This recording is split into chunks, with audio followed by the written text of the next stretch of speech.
would be nice to get the world behind all this revolutionary stuff. Yeah, absolutely. If we could get the general audience basically behind this stuff, I think it accelerates your path. Yeah. No, we need to measure things, and this is yes. And we need pattern. We need data to look at the patterns. That's right. Let you explain that. That's not my field, but are we on? Because doctoring is pattern recognition. Yep. It is. And the more we have, the better we. AI can't do anything without data we give them anyway. You've got to train the AI. There's supervision needed. That's. Are you using AI currently? A lot. Okay. Tell me. I know a little bit about AI. Tell me which specific AI models you're using to assist you. Yeah, so we're using things like linear regression. We're using neural network modeling, transformer modelings, all of that. I know nowadays everyone's talking about ChatGPT and LLMs. So we have been moving a little bit more into LLMs. Okay. But are they helpful to you at all, or do you need to be so specific that the LLM is not as helpful? They're very helpful in the prediction. Okay. But my background, I'm a biologist that learned how to code. Right. And as a biologist, you really need to understand what's driving the model. Yes. And especially with these neural nets and these transformer models and LLMs, you just know that there's an output, and then you could do the statistical assumptions later on that, hey, there is a relationship. Yeah. But what's driving that relationship? Yeah. And so you need it more specific. Yeah. And I will give it to the computer science guys that are out there, my people, that there are methods where they're actually going through and actually understanding, okay, what drives the model, and actually giving rank word outputs. So like, hey, out of all of the things that you're putting in, like let's say these biomarkers or those biomarkers, here are the core drivers of the overall model, which then I think is what the physicians really need. Is okay, this gene or this protein or this like HbA1c is actually driving the output of, let's say, for example, biological age, which that's a shameless plug, by the way, but that's kind of the idea. So you know a little bit about biological age. That is primarily what we're modeling for, is to be able to calculate what that biological age is. How much data are you currently capturing to assist you with that? Like numbers of people? Yeah. So as of now, we have about 50,000 individuals that are a majority from the United States. These are individuals that are taking our test to identify what their biological age is. What are you looking for in the test? Yeah, we're looking at this specific biomarker called DNA methylation. Okay. So it's on the DNA. It's essentially a biochemical mark that gets added.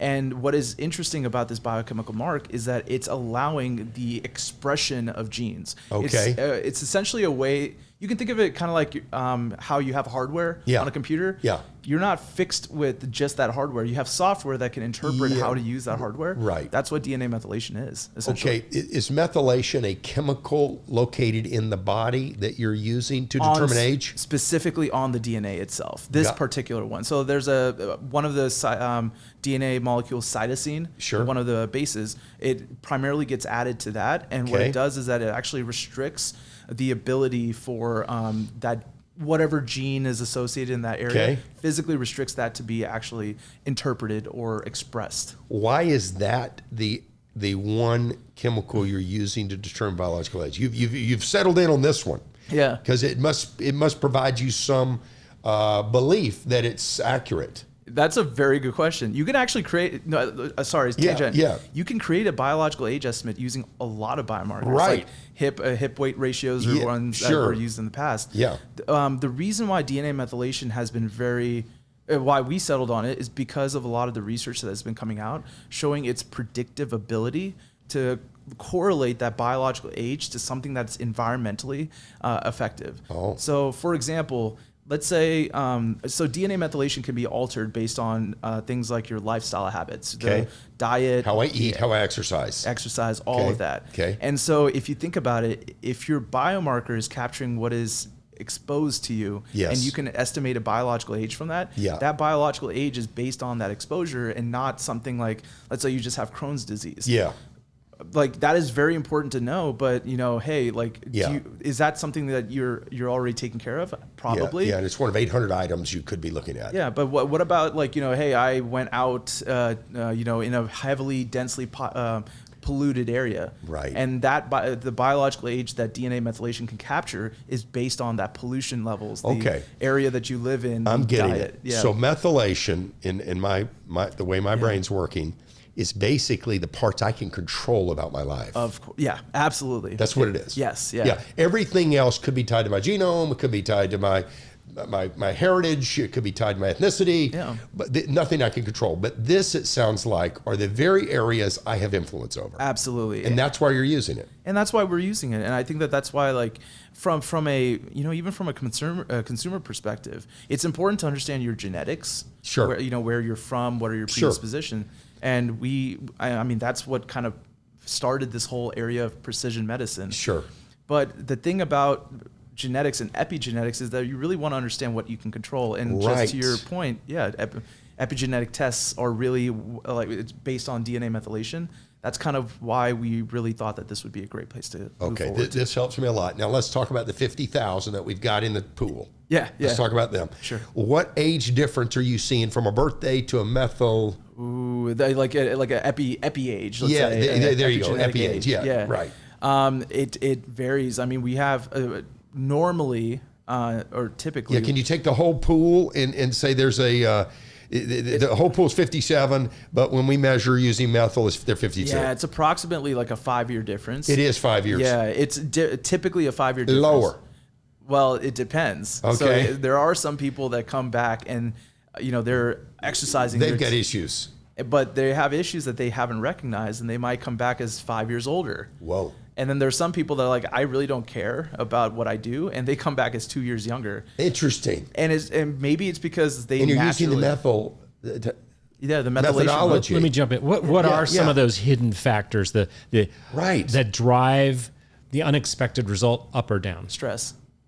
Stress. I had marriage or whatever. It could be work. I mean, a lot of the routine offenders, I like to say, are actually individuals with high stress jobs, CEOs, directors, doctors, physicians. Interesting. Yeah. Dentists, podcast hosts. Podcast hosts. Right. Yeah. Just blink once if you need some help. I got you. I need assistance. Right. Wow. But yeah, and stress kind of makes sense, right? Because your mind, just a personal anecdote, it made me think a little bit more about the mind-body connection. Sure. Because everyone, I guess it's been a little bit of like a conversation that no one really has about mental health.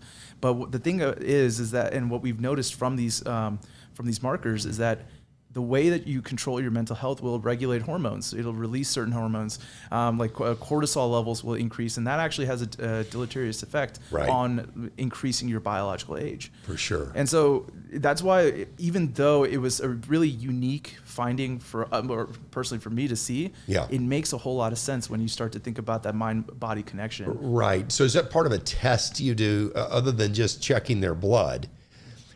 Are you also evaluating them psychologically? No. You go back retro and say, all right, look, somehow you're 2 years younger, but eating a lot of Popeyes chicken. It's a pure data. A pure data look. He's objective to He's looking at data. The phenotype. Yeah. There's no person in the room. This is modified genotype.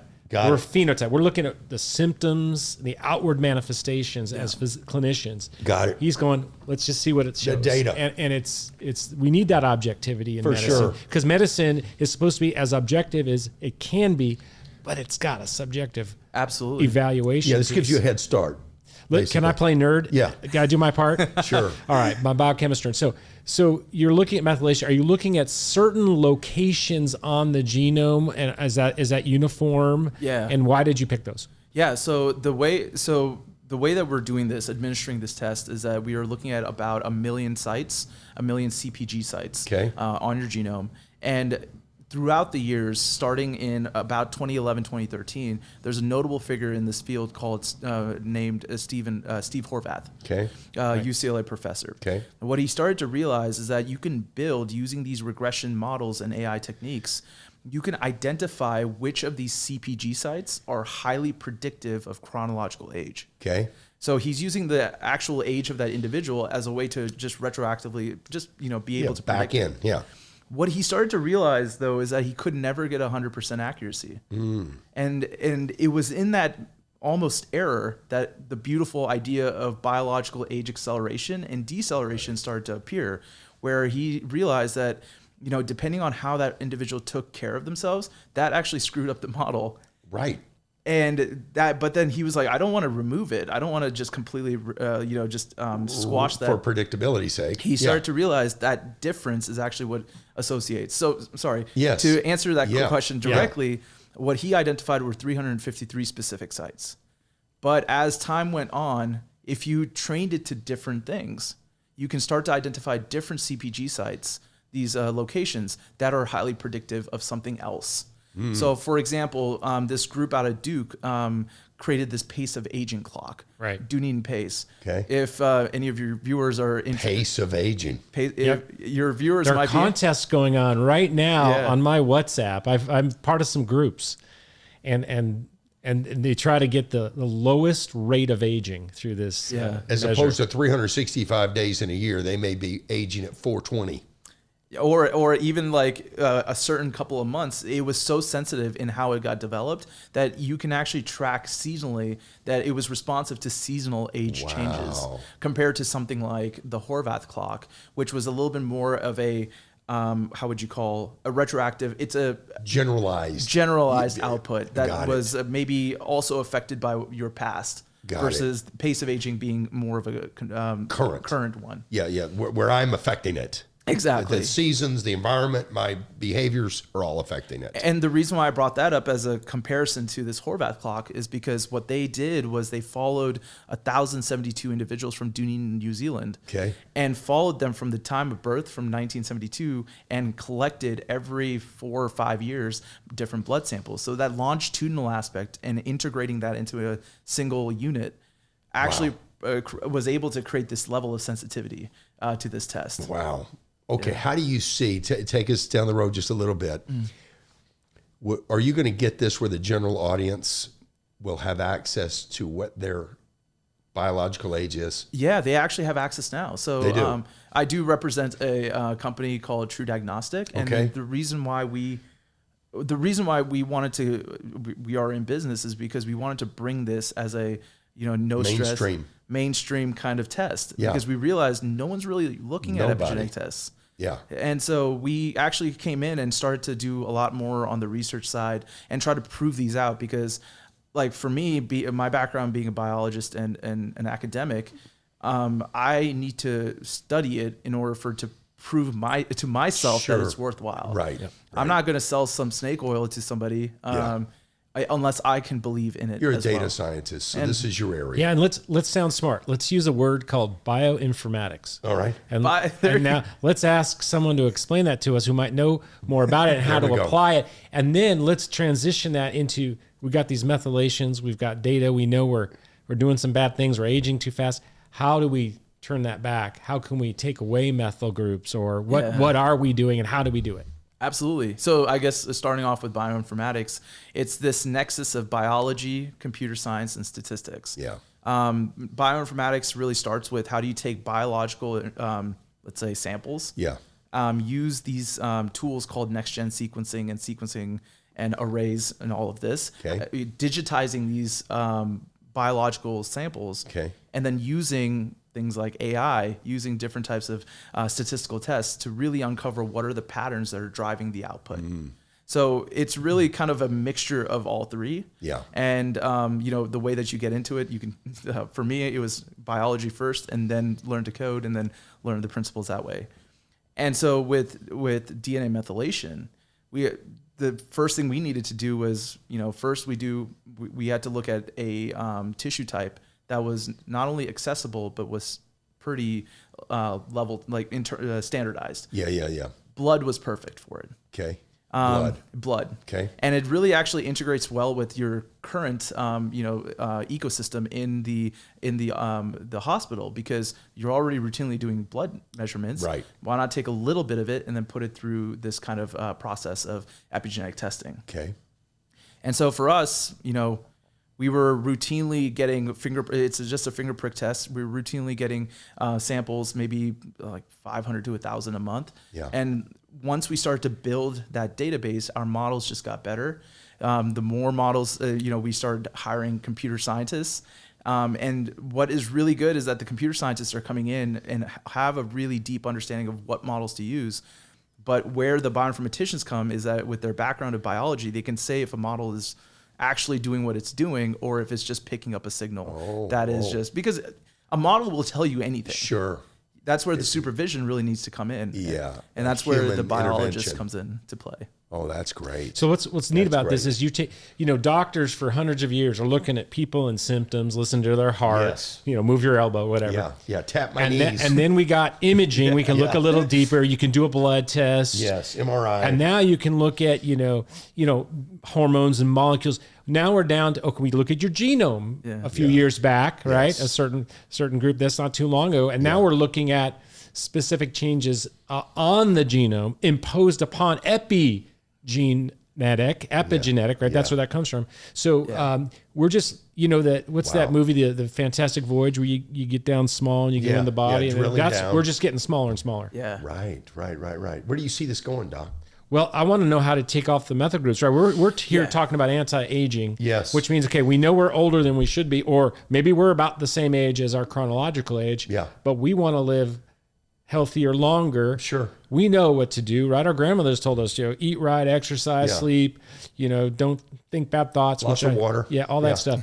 But what are you seeing on the epigenetic biochemistry of that? Yeah, absolutely. I think the first way that people are trying to go into is really affecting the proteins that control the addition and removal of those DNA methylation sites. So there are TET proteins and DNMT3A and all DNA methyltransferases and all of these other kind of proteins. What those proteins are responsible for doing is literally going in and modulating, removing or adding these particular CPG sites. Okay. And so based on what we find in terms of the orientation for a very healthy individual, and I put that in air quotes because I think you were mentioning in the last talk, healthy is very relative. Sure. Yeah. And so if you can modulate that site based on what is a lower biological age, that could be something that could actually lead them into in a different way. There's also CRISPR. So this whole gene editing system, they actually have started doing this in Xenopus and other animals. Obviously need to do a lot more with humans, but this is a viable option. This could be a viable option in the future where you're essentially targeting specific sites because it's able to identify a location, a particular methylation group. Cut and paste. Yeah. And so that becomes a lot more precise versus just regulating the protein group. And this is interesting because you think about gene editing. Oh, we don't want to change our DNA. I don't know that you're saying editing the gene. You're just cutting out some rusty parts of it. Yeah. Parts are not good. Putting a new part back in that was the same as the original part. Right. And now I'm going to use another fancy word because I like people to think I'm smart. Sure. Yeah. It's working. What do you think What do you think the teleological explanation is? I'm going to come back to what I think that means for why we methylate, why those transferases exist, why these enzymes exist that throw methyl group. Do you think it's like a programmed aging out to it's a senescence of the DNA? Teleological means I got it. Like, why did we evolve that? Yeah. Why is that kicking out? Why is it there? Why is that gas coming off? So like an adaptation. Yeah. Is it coming from age? Or why? Are species meant at a certain point, if they can't maintain themselves, to fizzle out? Can you do a baby and get methyl? Well, so the methylation changes start to actually occur after the fetal stage, and so the baby will have certain methyl sites. Yeah, these methylation sites are there, but as you progress throughout, you age more of it. In general. Yeah, because you're experiencing the environment a lot. It's almost more. like an off gas. I said rust. You're accumulating these methyl. I remember from biochemistry class. It's one of the basic building blocks of biochemistry. It's a single carbon. You build the little thing with your little kit, and it's a tetrahedral shape, and it's a lot of molecules can methylate. They can grab a methyl group or lose a methyl group. They come and go. And this is all you're measuring, and you're calling them a CPG site. Yeah, a location by which. Yeah.